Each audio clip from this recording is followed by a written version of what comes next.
Ostacolo alla vigilanza, perquisite la sede di Veneto Banca a Montebelluna nel Trevigiano, più le case di amministratori e di alcuni soci. Buongiorno a tutti, buongiorno e ben ritrovati con le notizie del telegiornale del Veneto. Dunque, indagine su Veneto Banca, sono 150 gli uomini della Guardia di Finanza impegnati da questa mattina in perquisizioni nella sede legale della banca a Montebelluna, ma anche nelle abitazioni di 16 importanti soci. Tra questi spiccano certamente i nomi dell'ex amministratore delegato e attuale direttore generale Vincenzo Consoli, ma anche quello dell'ex presidente Flavio Trinca. L'inchiesta della Procura di Roma si indaga per ostacolo alla vigilanza. Sullo sfondo le 2 ispezioni della Banca d'Italia effettuate nel 2013. Sono fiducioso nell'operato della magistratura, così in una nota all'attuale presidente Francesco Favotto. Il servizio di Alessia Piovesan.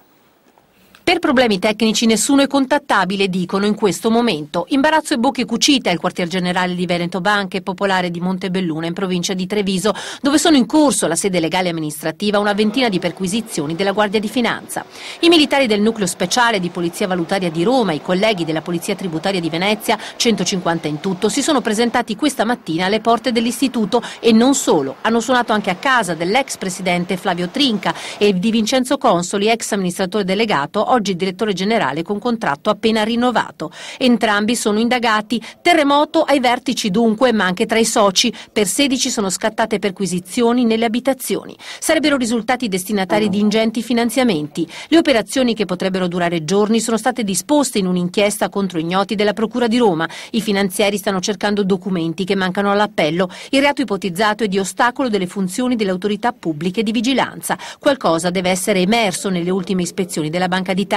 Veneto Banca ripone piena fiducia nell'operato della magistratura e della Guardia di Finanza, ha dichiarato il presidente Francesco Favotto. Un intoppo grave questo per la Popolare, 6.000 dipendenti e 75.000 soci, che si stava preparando dopo la riforma Renzi a diventare SpA. Un peso che si aggiunge al rosso da 650 milioni di euro del 2014, terzo bilancio negativo consecutivo. Grazie per l'attenzione, buon pomeriggio.